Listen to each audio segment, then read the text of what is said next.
Hi, this is Eternal King here, bringing you another gaming video today. So we haven't looked at LOR in a long time, and I just felt like kind of circling back. I saw some renewed interest in Eternal recently, just on Runeterra AR. I don't really know what's leading to that. It's very possible people are just like bored with Standard and they're starting to explore the wider card pool.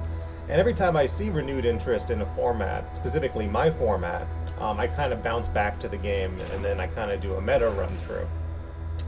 Obviously, on my end, I've mostly been talking about two things. I've been playing Stalker 2 in my spare time, which is an awesome game if you're an old school gamer. And then I've been talking about my job, which obviously consumes 75% of my life, and is a big part of kind of what's going on with me right now. And that's mostly where my focus has been. But talking about Eternal, we're going to run through some staples, and I'll just kind of give anyone who's interested in the format a rundown on how to play LOR in the Eternal format. Because again, there has been no new sets, no new cards released, so it's just about knowing like what to play and why you're playing it. So first up, obviously, Azerelia. It's the top token-based combo deck in the game, and obviously, if you compare it against standard decks, it would be quite powerful in the standard format. But let's just go through the pieces one by one here. So first off, typically you run a non-zero number of Dune Keepers. Dune Keepers allow you to, it's just a one drop that summons a Sand Soldier. I don't like to go heavy on Dune Keepers. I find that when I play Azerelia, those 6 board slots gets filled up very, very fast. Very, very fast. So I don't run that many Dune Keepers. Instead, I like to run Forsaken Bakai. Forsaken Bakai is a vanilla 2-1. If you're playing the aggro matchup, it's a great blocker. So you just play out Forsaken Bakai, and then you also get to essentially draw fix your next card, which is like an MTG thing. It's very powerful, where you know exactly what your next card is going to be because you have predicted. Next up, we have Shadow Apprentice, pretty common card in the Azerelia deck, and it's just elusive damage, right? I kind of underrated this card originally in Azerelia, but it's pretty strong. Sparring Student, obviously mandatory in a token-based deck. It just grows bigger every time you play a token. It's kind of a no-brainer. Landmark synergies, you are looking at Emperor's Dais, creates more tokens, and then you're looking at Emperor's Army. Most people who play Azerelia run a non-zero amount of Emperor's Army. I call this as being the best upgrade for the deck, and as far as I can tell, all the new lists run some amount of Emperor's Army. Then you have Ribbon Dancer, again, token generator, and then Green Glade Duo, elusive damage, Desert's Wrath, token generation plus upgrading your tokens, Domination, token generation plus upgrading your tokens. Aurelia, obviously your main combo winner, and then Azir, obviously mandatory, and then I use the Blossoming Blade, and I like Defiant Dance. It's the only interaction the deck has. There's a lot of cards in LOR that if your opponent plays it, Azerelia just loses. So if you have Defiant Dance, slowing the opponent down, like say you're playing against Gangplank Sejuani, and the opponent plays the Gangplank leveled on 5, you have to be able to snap remove the Gangplank when it comes down, or you're just going to lose. So just like Defiant Dance the Gangplank and Gangplank Sejuani, and then you get to win the game. So I find Defiant Dance pretty mandatory. So again, like this isn't like the most recent list of Azerelia. Basically, Azerelia, regardless of how you run it, is a 60% win rate token combo deck that is always the #1 played deck in the format. That does not change, and it will always be the case in Eternal pretty much forever. So that's obviously an amazing deck to go with. Otherwise, I always highly recommend Ziggs Poppy. I personally lean Ziggs Vex now, but I know that not everyone is there. Optimal Ziggs Poppy, optimal Ziggs Vex will typically win 70% of games in the Eternal format, and nothing has really changed to stop that from being the case. The reason why I like the Vex over the Poppy is because the Vex has Fearsome, and it also, the turn that it comes down, it's very hard to remove. So the Poppy comes down as a 3/3, and then you need to have board presence to get value out of the Poppy, which means your opponent's not removing what you're playing. Vex can more or less just be played, like you can just like have a Ziggs on board and then a Vex on board, and it's just like, it doesn't matter if they traded into your 1-drop and your 2-drop or your 3 1-drops. as long as you have Ziggs and you have Vex on board, it's just very hard for the opponent to deal with efficiently on the block. And then you just burn them out, right? So like just the fact that Vex is pushing for 5 on 4 is just devastating, right? So like that's going to demand a vengeance or something like that out of the opponent. So yeah, Ziggs Vex, very, very good in terms of just like an aggro deck. And then, of course, you have your Bandle City Mayor, where you're just like, manifesting something dumb, like a 5-drop or a 6-drop that your deck wouldn't otherwise have access to.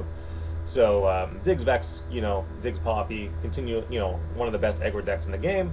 The other one, of course, is going to be Annie Jhin. So, Annie Jhin, similarly putting out like 65% stats forever. What is the optimal Annie Jhin deck? Well, you can like go back and forth on what you think is the best Annie Jhin deck, but this is pretty standard, right? So your standard 12 1-drops Annie Jhin package with basically getting your opponent's life total down low, your stuns to push for additional damage, and then your burn, win con, and all that stuff. I'm not a huge Annie Jhin guy. I do prefer Ziggs Vex in terms of my aggro. I just prefer the straight face smashing aggro. But if you're a big Jhin guy, obviously the people who play Annie Jhin well are some of the best players in LOR, and the same can be said for people who play Ziggs Poppy well. They are some of the best players in LOR history, and Azerelia also. Next up, of course, you're going to have your Eddie decks. Eddie is, of course, exceptionally powerful.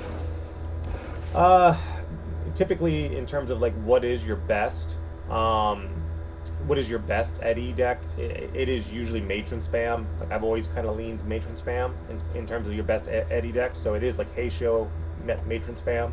You play your Heisho, and then you ramp, or you get your Heisho out as fast as possible, and then obviously being able to play like Matron on 7 thanks to Cloud Drake is nuts. So you Cloud Drake, you Matron on 7. You're Heishoing for extra value, and then you're just spamming out all your big stuff. And it's a very dumb deck. It's a very simple deck, but it's an exceptionally powerful deck. And then on 3, you have your Kindly Tavern Keeper, your Lysandra, and your Scholarly Pioneer as your 3 drops that stabilize, and that's all you need. And I think the optimal versions of Eddie even run like Troll Scavenger just to chump up the board, and then obviously your various ramp cards.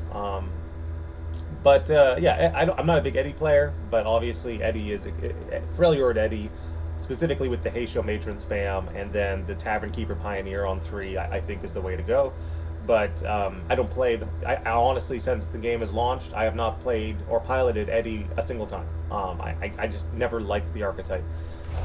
But it is there as one of the strongest options. Talking about decks that nobody plays Rise, right? You're not going to find anyone pilot Rise other than me to a sufficiently solid win con. This is the ideal version of Rise in terms of everything that I've seen, because there is no lists of Rise right now on Runeterra AR that have stood the test of time, and so my version is kind of the closest that you get. It is basically, trinket trade for Otterpusses, Claws of the Dragon to jump up the board, 3 entreats, because if you don't have Rise, you don't get to win the game, so I just want as many entreats as possible, and if I entreat into the Rise card that allows me to draw 3 cards, like, that's fine. That is perfectly fine, because obviously multiple Rises just turn into draw, so that's fine, because I run a low creature count. Gruesome Theater, I personally cut the difference between Steel Tempest and Gruesome Theater. So Gruesome Theater to bounce something small. If it's like really value oriented, something like a Wolf Dog, like like Freljord Wolf Dog, like Open Hawk Wolf Dog, 1/2 is like such a punchy thing in terms of mid-range Freljord. So like just being able to bounce their value 2 drop before it swings with Gruesome Theater is potentially game winning for Rise. So just doing that is very powerful. Time Trick, long time staple of Rise is Time Trick to essentially get you to your landmark cards and dig deep. It digs 3 down. It's pretty good. Eye of the Dragon, mandatory. Steel Tempest, it's my favorite, Rise inclusion, and this is the only reason I play Rise today is because of Steel Tempest. You can do a lot of really fun big brain plays with Rise with Steel Tempest. You can put Steel Tempest on the stack, attack with leveled Rise, and then get your mana refund off the landmark, but you've already stunned the problematic blocker. and then you can respond again potentially with the mana refund when they go to take the block. It's like MTG level stuff. It's really cool, and it's only really viable thanks to the release of from the most recent set and the release of Gale. Talking about bounce package, you need to have a bounce package. Homecoming as a 3 of is mandatory rise tech. Denies, I go light on denies these days because there isn't many spell-based win cons in Eternal. Capsize as a 2 of because the difference between Capsize and Will of Ionia is that Capsize will prevent your opponent from playing additional cards, even if they're small. So if you commit the 4 mana, that's whatever you're bouncing is bounced. They can't just replay it because of the mana increase, which is good. Ritual of Renewal, you need the healing, right? I just ran you through like 3 styles of aggro decks that'll kill you 3 different ways. Ritual of Renewal is the best way to heal in a Rise package, and it's cycling and gets you through your deck. I run the 1 Will of Ionia because again, you don't commit to the 3 capsizes typically, so you just do 2 capsizes at slow speed and then 1 Will of Ionia, and that's perfect. Deep Med, mandatory card.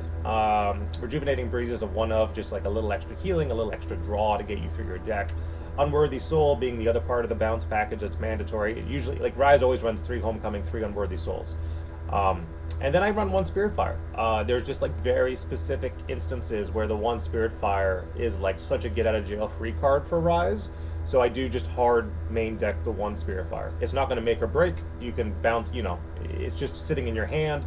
And if you are up against like an aggro deck that's gone super wide, it might just win you the game. So having 1 copy is not going to be ever a bad thing.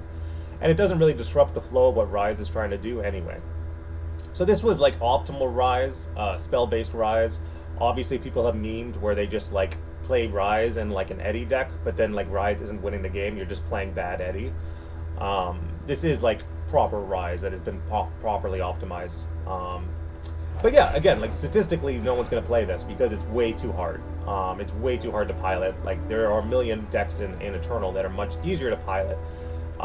For example, Gangplank Sejuani, right? Gangplank Sejuani is a deck that has existed in LOR since Rising Tides. Nothing about it has changed, but it's still an amazing deck because it is a turbo level champion deck with some of the best turbo level champions in the game, those being Gangplank and Sejuani.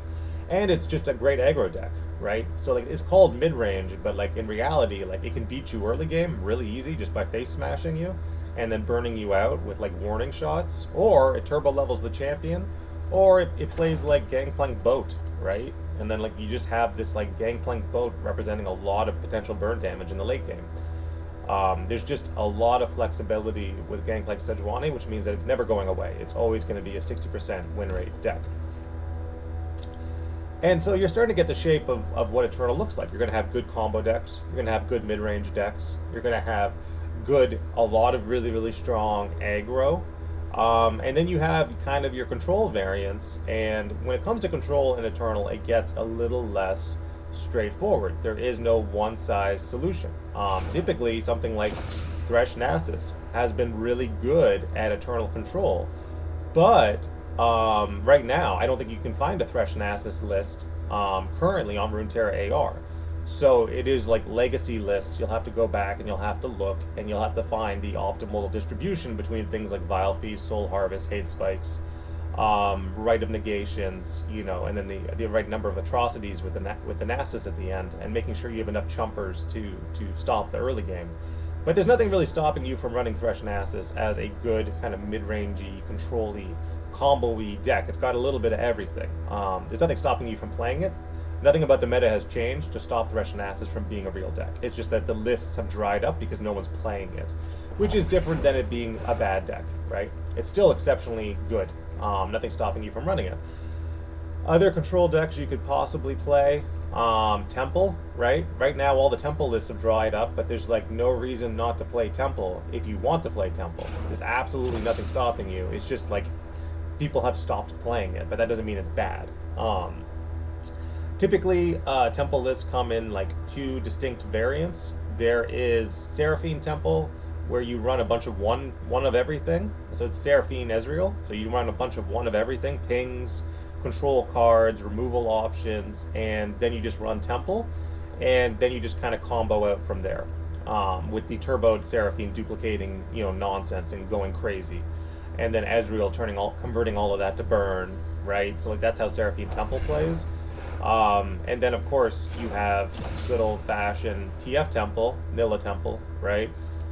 With your Hexbliterators. I like to go a little heavier in my TF Temple. Very unusual that way, where I like Rocket Barrages, 3 Ruined Rexes, 3 Hexbliterators. So like if you go big, I can remove it in TF Temple, which you're not expecting.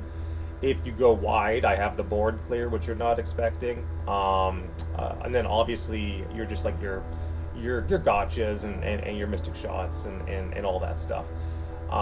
But yeah, I go pretty heavy, and because I go heavy, I use Candlelit Prayer in addition to Temple. So Candlelit Prayer, every time I draw a heavy card I don't want, we just toss it out, right? So that's also why we can use like Exalted Cloudwinder, and like again, all this heavy stuff here could just chump up your hand. You can just toss it out of your hand. You toss it out with Caretaker, you toss it out with Candlelit Prayer, you toss it out with Soaring Cartographer, and then you can run sort of big Temple, and that feels very different for the opponent to play against than typical Temple, where it's all small cards and cheap cards. But yeah, there's nothing stopping you from running various control decks in Eternal. It's just that you need to be very sharp in the format to be able to do that effectively, and there's not many players left that can do that. So in terms of autopilot stuff, definitely Azerelia or aggro, definitely turbo mid-range, definitely go Big Eddie, and like those are kind of your staples. But like there's nothing stopping you from running more nuanced decks like Nasus, or again a lot of the control brews that I've mentioned. Swain Nora obviously was like considered long time one of the best control decks in Eternal. Pytos's Phlox, Disintegrates, Nora generating lots of tokens, Scorched Earth. I had the one Noxious Guillotine, the one Puzzling Signpost. And then on the 6 drops, I cut the difference between Boat, Lord Broadmane, and Fire Spitter. Because typically you would have to decide between like, do I want Lord Broadmane to turn my pings into hard removal? Do I want the Fire Spitter because it's such a great tempo play, with it just killing something with a Mystic Shot and then dragging something? Or do I want the Leviathan to again, cycle the Swain? I just cut the difference between all three. I want all three. That's max flexibility in a Nora Swain deck. So again, these decks are going to be slightly more skill-based, slightly more nuanced, better played by experienced players, right? Like Swain Nora was obviously the Majin Bay control deck for Eternal.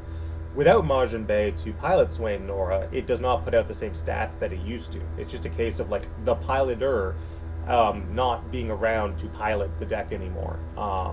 But again, I've seen enough people play in the professional LOR scene that like I kind of know how all these decks function, which is why I myself have more lists for these legacy decks like Swain Nora and Rise than even all of Runeterra AR put together.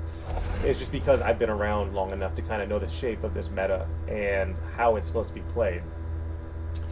Other things like Thalia, typically it's just like mid-range landmark value with Ziggs Thalia. But also other kind of less popular aggro variants like Fearsome Spam, right? So if you talk about basically Nocturn, right? So just like Nocturn, Fearsome Spam, usually with Elise as well, and you just it's actually putting out stats still to this day. Nothing about it has really changed in terms of how you play Fearsome Spam and Shadow Isles, but it's still fine. Basically harrowing Fearsome Spam, right? You just fully commit, jam out all your highly aggressive units, and then just harrowing them all back onto the board afterwards. Yeah, it still works. There are so many decks in the Eternal format that have stood the test of time, that are still valid to play, but it's just very important that you yourself know how to pilot these decks. Oh, wow, I haven't even mentioned Mr. Punchy himself. Obviously you have Set, right? So I think that Karma Set is still valid as a combo deck, and it's very control-y. I think you could pilot Karma Set right now, and not Jack Set. I was just messing around with this, but you would play Karma Set to duplicate coins for infinite mana, and like it's still exceptionally irritating to play against that deck. I lose every time someone pulls out Karma Set because you're just not expecting it, right? But again, the lists are hard to find right now. That is more or less the face of Eternal, right? It's just good aggro, You know, top of the card pool aggro, top of the card pool mid range, top of the card pool combo, and then top of the card pool control. And it's just about picking that tech and knowing that tech, and then knowing kind of what is not doing as well right now also. Like, for example, I love Jace, but I would actually probably navigate away from Jace right now in terms of a control deck. I think there's just legitimate reasons to not be playing Jace Lux right now. Maybe Jace Heimer would be the better statistical choice. Because the problem with Jace Lux is that you're more or less just giving your opponent free real estate to mess you up in a lot of cases. Because they know what those combo pieces are. Like, everyone's gonna be running like 3 Vengeances, right? Like, in their like generic deck. So like all they need to do is just be like, oh, they played their mandatory combo card. Here's my Jace, here's my Lux, there's my Vengeance. Okay, well, that was fun, right? And then they just continue to like play random BS cards that are low commitment. Jace Lux is a very high commitment deck, and it doesn't do great into low commitment players. So typically you kind of navigate away from Jace Lux if you can. But not to say that I don't love the deck and that I haven't, you know, I won't bring it out every now and then for fun.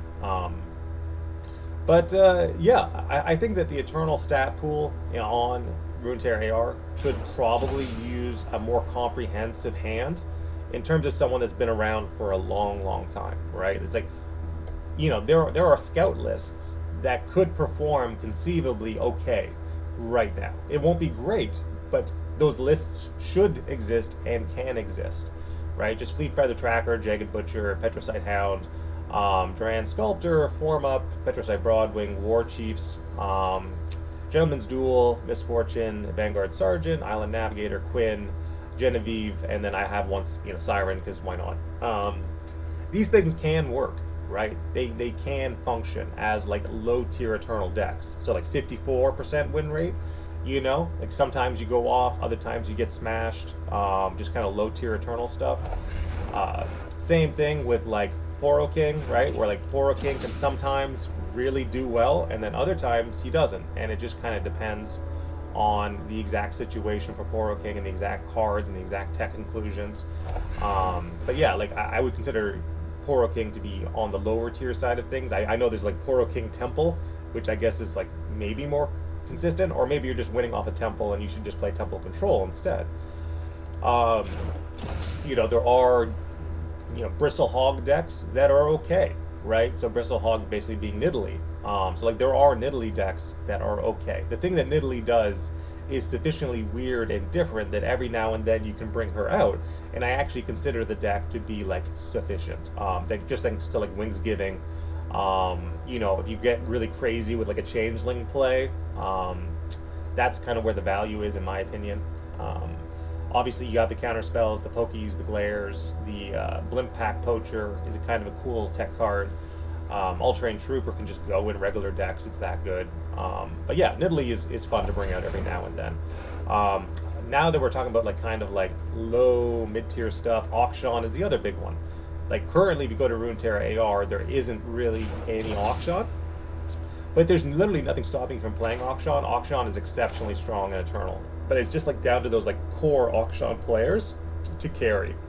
And the same thing with Lee Sin, right? It's just like it's down to those core like 5 players that are left in the game to carry Lee Sin. Oxon's more popular. There might be 10 players left playing, you know, Oxon.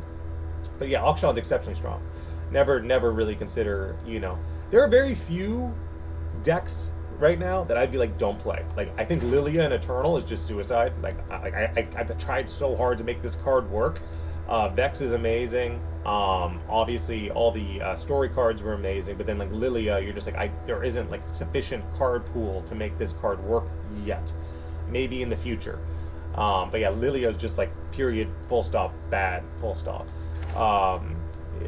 Just statistically speaking, Lulu's amazing. You know, Rek'Sai, well, sure, Lurk right now sitting at like a 45% win rate, but that's because Lurk has to deal with the best aggro and mid-range decks in the game. You know, Rek'Sai is an amazing card just when he high rolls, but statistically speaking, Lurk is doing bad in Eternal right now. Zed's an amazing card, Ziggs is an amazing card, Lulu's an amazing card. Again, I would probably stay away from some of this stuff and some of that stuff and this, and then Karma only with coin for free mana, and then Set only with Karma for free mana, Talia only in mid-range, Nasus only in his deck. But like all this stuff is just good, right? Decks in Eternal are just strong by merit of having access to the entire card pool. Like, if you wanted to, if you're just like one of those hardcore people, you're not gonna have a great time, but you can play Asol Ramp. It's infinitely worse than it's infinitely worse than Eddie Ramp. You know, you're gonna have Matron Spam, Eddie with Cloud Drake, and obviously Heisho for like infinite. You know, you can just play like back-to-back 10 drops off of an Eddie deck, which you can't do in an Asol deck. The Asol deck is slower. It's more or less saying, well, I need Buried in Ice and It That Stares to bail me out against real decks. And I need She Who Wanders to blow up aggro decks. And I need Feel the Rush to get out the free Asol level up so that I can actually get into my infinite card value, shenanigans. It's very conditional, but I still love it, right? Like, just like a hard ramp list in Asol, absolutely. Hook me up. Faces, Weirding, Winter's Touch, Catalyst, Wild Mysticism, Voices, just like turbo ramp, Asol. You're just like 100%, I am the Feel the Rush deck. And I am 100% banking that nobody is running Denies anymore. Or I'm 100% the She Who Wanders deck, and I'm just 100% banking on people like getting blown out by a single She Who Wanders play. Like, these things still exist, and they're still fun, but Eddie's just better. Because Eddie just plays non-committal big junk, and it'll do so infinitely. But still fun, right? Still fun to play. Eternal is an infinitely diverse format if you are the kind of person who is willing to build these decks and experiment with these decks, especially in my absence because I'm not around to like carry this format anymore. Morgana. Morgana is an exceptionally powerful champion. There's nothing stopping you from running Morgana if you want to. Period. Full stop. In this case, this seems to be more of like a all-in burst list, which I do like to run. I like to run all-in burst lists sometimes. If I talk about like elusive spam, like what is the best Teemo deck in Eternal, statistically speaking, that you won't find from anyone else, and it is swim elusives, right? 100%, you still run swim elusives over, shroom Teemo. Like elusive spam swim elusives is better than Shroom's Teemo, statistically speaking. Shroom's Teemo, statistically speaking, only does like 45%. It does not do great. But if you play elusive spam Teemo, you might do 55%, which is like 10% better. And just by playing Acorn, Teemo, Zoe, Erasmus, Lunari Shadestalker, Mystic Shot, Pale Cascade, the Darkened Lodestone, which sometimes gets played for Harazi, very rarely. Games do not go to turn 8 very often if you're the aggro deck in Eternal, because it's a very fast format. Get excited. Veiled Blessings, I like a lot. It just gives more burst onto your elusives. So like the whole point is you're more or less counting on people not running things like Flocks or Disintegrates.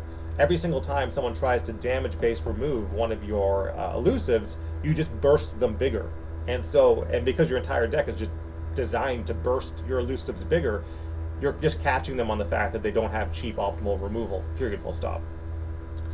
So very, very good Veiled Blessing. Winged Messenger obviously plays well into the burst package because it's just a big elusive boy. Augmented Clockling will get you cycling through your deck to the cards you need. Blessing of Targon. Burst your elusives bigger.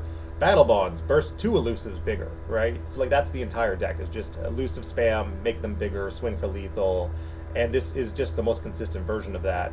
The only thing I did from Swim Elusives originally is include the burst card that did not exist when Swim was playing the game, which is Veiled Blessing. And it just basically, dropping the Sparkle Fly and then including the Veiled Blessing just makes the deck faster. Sparkle Fly was just too slow in terms of an elusive card. Just give me the burst protection. And yeah, and so this is, a deck that you could pilot definitely in the Eternal format to like 55% win rate, no problem. You're even a Eddie player would have trouble more or less, avalanching through very large elusives, or, they play Pioneer. That'd be like the scariest thing they could do into you, would be to play Pioneer. They drag something with Pioneer, you burst it bigger, and it kills their Pioneer. At that point, that's more or less game winning, because they don't have, the deck traditionally doesn't really have any direct interaction beyond, like, they could try to set up an avalanche. So, like, if they're, like, really big braining it, they could, like, know that you're burst protecting, drag with the Pioneer, put your elusives in avalanche range, then avalanche the next turn when they have priority. But it's also possible you could just burst protect again as soon as they commit the avalanche the subsequent turn. So in general, it's just very, very powerful to just keep burst protecting your units into, like, slow Eddy decks, and kind of feast on that. Well, nobody's playing control right now landscape. It does very well into that.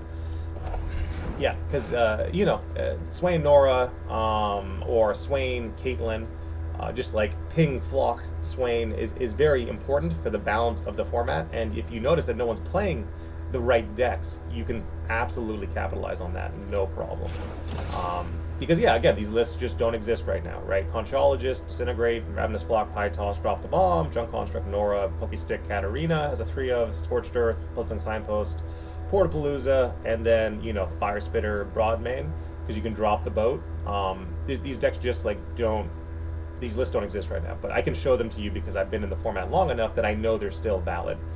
Draven, discard, right? Draven Rumble. Draven Rumble, still valid, right? Nothing's really stopped there. Kennen, unless he sees some love, not being played right now. Samira, unless she sees some love.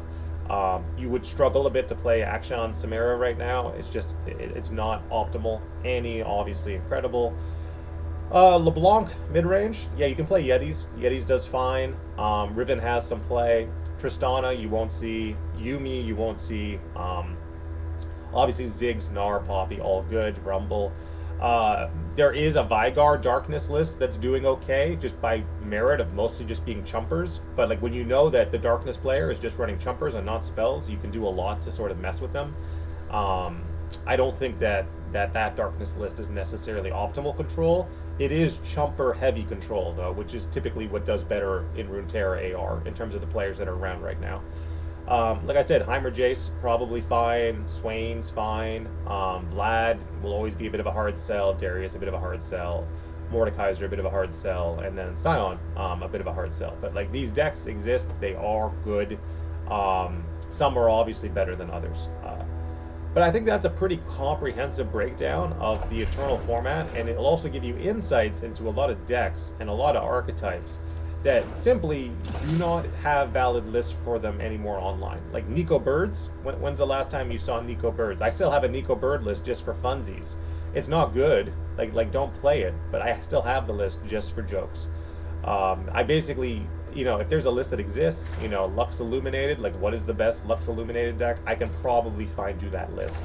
Obviously, Shyvana Dragons is good just because of Eddie. Jarvan, I do have Jarvan Eloy lists that I still break out in Eternal from time to time, just because I'm a big Jarvan Eloy fan when that deck originally dropped. Obviously, Jax Ornn, still have Jax Ornn lists. So a lot of this kind of lower tier mid-range stuff that it isn't Gangplank Sejuani, I still have valid lists for it. If you're ever curious, just like fish fight, mid-range weapon stuff, this deck is a lot of fun. Three Sisters, mandatory, mid-range failure card. Weaponsmith, Entrancing Lure, mandatory card. Favorite Artisan, Jax. Sky Splitter for the protection. Fish Fight, Innovative Blacksmith, Piltover Castaway, Wandering Shepherd, Combat Cook, Parts Made Whole because this mid-range deck needs some draw, and then Hearthblood and Ornn. And that's basically more or less how Jax runs. You can do little things here and there to change it up, but this is more, you could include more burst protection if you want to. Typically, Sky Splitters is the best burst protection, though. The 3+1 stat line here for 2 mana just makes it the best burst card. It's better than Troll Chan, it's better than Elixir of Iron, right? I think it's the only card that allows Freljord to actually increase its damage stat at burst speed, in the 2 mana slot, right? Or the 1 mana slot. Otherwise, you're into something like Fury of the North, which is just like very expensive. You can commit to Fury sometimes if you need to, but mostly it's just like Sky Splitters. Just such a good card. It'll stop any sort of removal, and then it'll also potentially allow it to swing through things it shouldn't be able to swing through.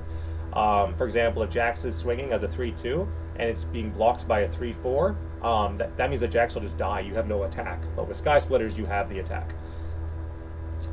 Yeah, so this is Eternal King signing out. If there's any decks that you guys have continued interest in terms of legacy decks, in terms of new decks, in terms of what's not being played versus what is being played and what should be played, I have optics into probably more lists in the Eternal format than anyone else right now.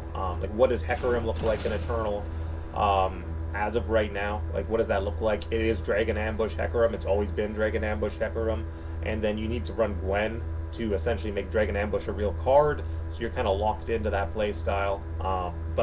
Yeah, this is definitely playable. Shark Chariot, Dragon Ambush, Gwen Hecarim, pretty solid across the board. Opulent Foyer, great card. Yeah, again, I could, when it comes to the Eternal, I could wax poetic for an entire day, but I just wanted to talk about sort of, the Eternal meta. I've seen more people interested in the Eternal format, maybe because Standard just has always sucked, but maybe people are starting to finally realize it. Any decks you want to see, just let me know. This is Eternal King signing out.